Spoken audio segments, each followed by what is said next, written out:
Fox News got angry at Bernie Sanders for telling the truth about foreign policy. Check this out.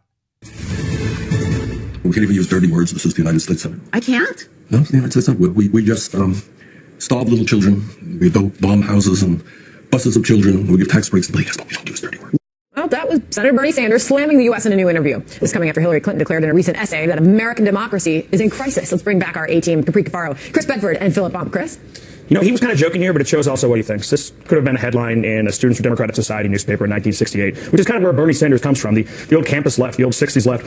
What's going on in Yemen, he's been protesting that, is pretty serious. It's a war between Saudi Arabia and basically their proxies, the proxies for Iran. People are getting killed, and these are two mean forces, and they're going at it. And that just the kind of scale and the dangers of this war that we're seeing in Yemen show how just and how careful the United States is when we conduct any kind of military operations. You know, Philip, the situation is horrible. What's wrong with Yemen? The bombing of that bus, which the critics say was bombed by the Saudis using American munitions, and that we basically have blood on our hands, and the senator's referring to that. But he's doing it in a jocular way.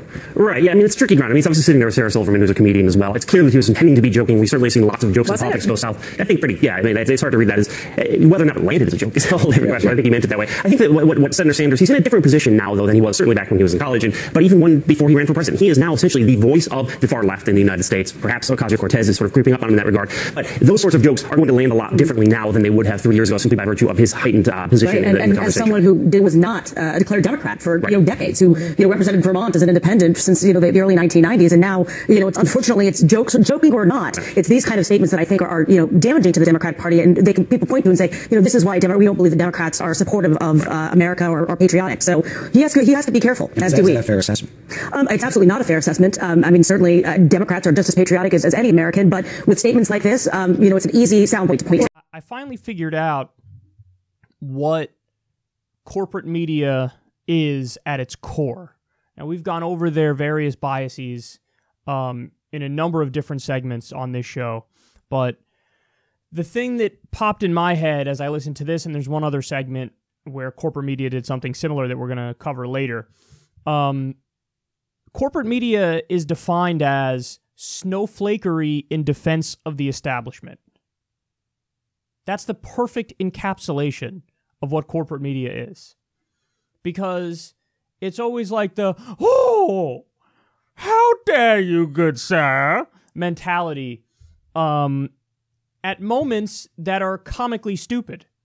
No, there is no how dare you, sir, in this situation. Bernie Sanders is telling the truth. What he said is exactly correct. I don't remember the exact wording, but he said something like, yeah, we bomb children and starve children, but we're not allowed to curse in this distinguished body, the United States government.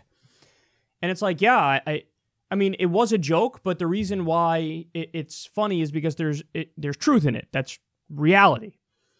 And I mean, look at what's going on. And notice they didn't allow actual objective data into the conversation. You would think that when there's however many people, 4 or 5 different people sitting at this panel having a discussion, that one person would be like, well, I mean, hello, let's look at the reality, guys. The U.S. is currently bombing 8 different countries. Under the Trump administration, there's been a 432% increase of drone strikes, and there's a tremendous number of civilians that are getting killed. They just announced we're going to permanently occupy Syria. This is on top of our permanent occupation in Iraq and Afghanistan. Trump, when he was campaigning, said we're going to get out of Afghanistan. Now we totally reversed that. Now we're staying in Afghanistan, and he sent more troops to Afghanistan. We have 900 military bases around the world that cost $100 billion a year to maintain. They just passed over $700 billion military budget, which is the highest military budget since the peak of the Iraq War. At the same time, the Democrats talk about how Donald Trump is a thin-skinned lunatic maniac. They then turn around and give him the most powerful military in human history, which makes absolutely no sense. They say he's a fucking Manchurian candidate and a Russian agent, and then they go ahead and give him billions more dollars, even though he's the commander-in-chief of this military. It makes absolutely no sense, and there are people dying all around the world.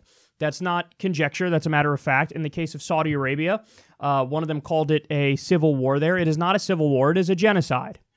They're totally denying the asymmetrical power situation where you have Saudi Arabia, backed by the world's most powerful military.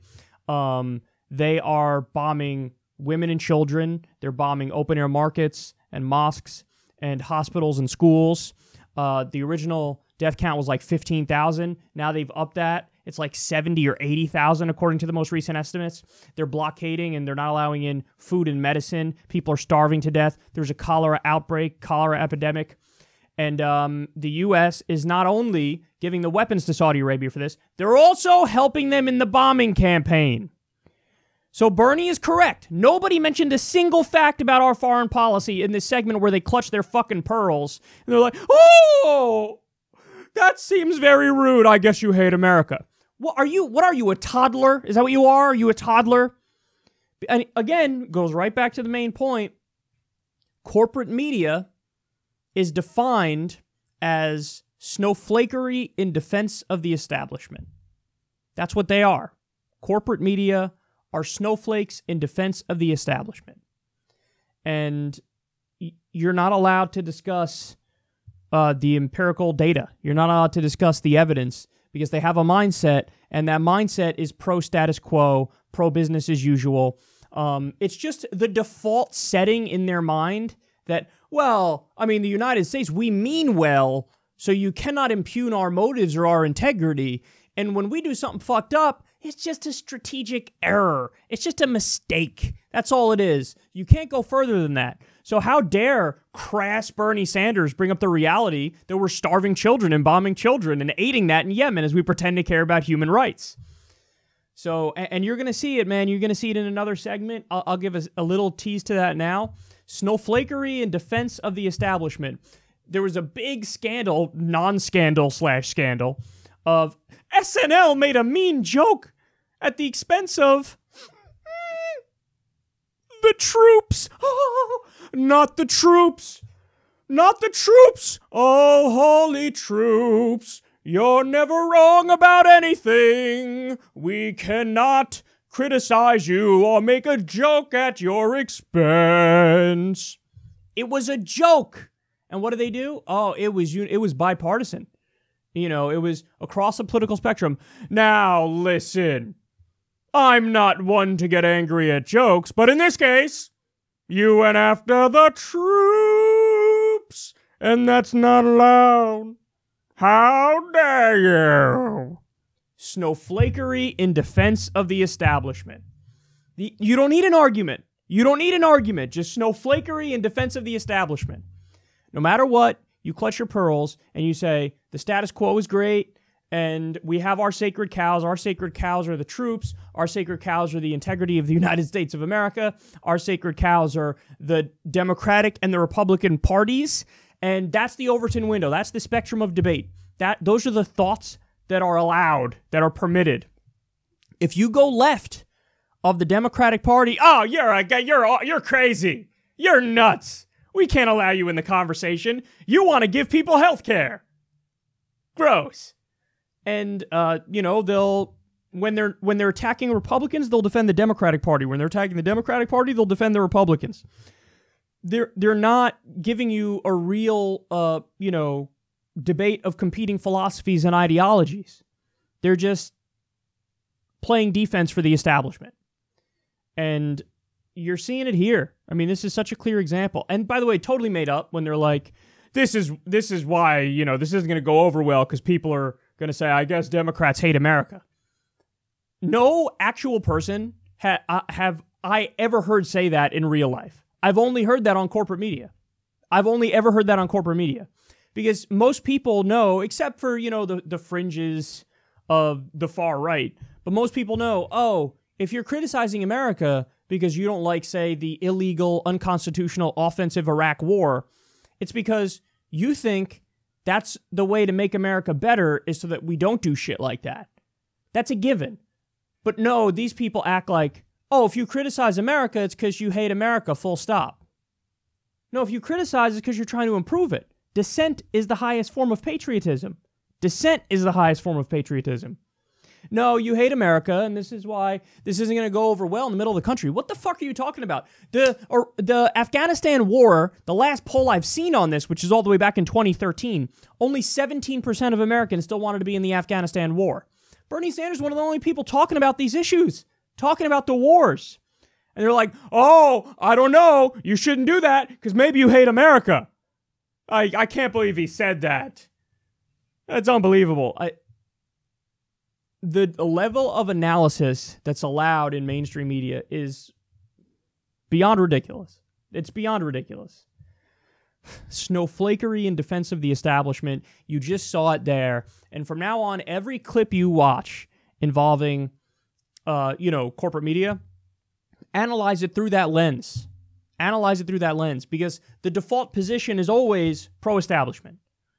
And that's exactly what you're seeing there. The default position is pro the status quo, in favor of all of our wars. It's pearl clutching. And I mean, guys, we've been in the Afghanistan war for 17 years.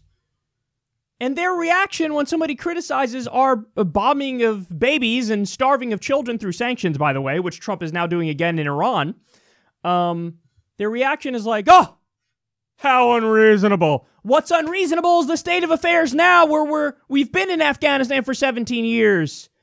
Are you fucking kidding me? We've been in Iraq for 15 years.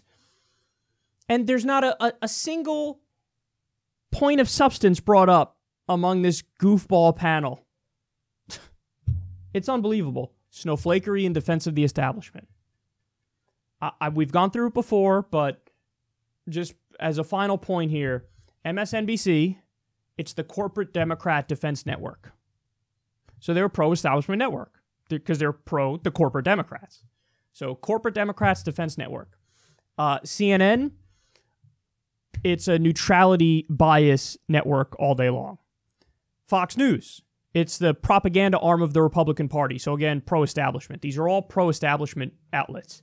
But the connecting tissue, the connecting thread for all of them, snowflakery in defense of the establishment. It might be one wing or another wing. For Fox, it's always defend the Republicans. For MSNBC, always defend the Democrats. For CNN, defend both. Always do a false equivalency all day long. Sprinkle in a little sensationalism bias in there as well. But the connecting tissue for all of them, snowflakery in defense of the establishment.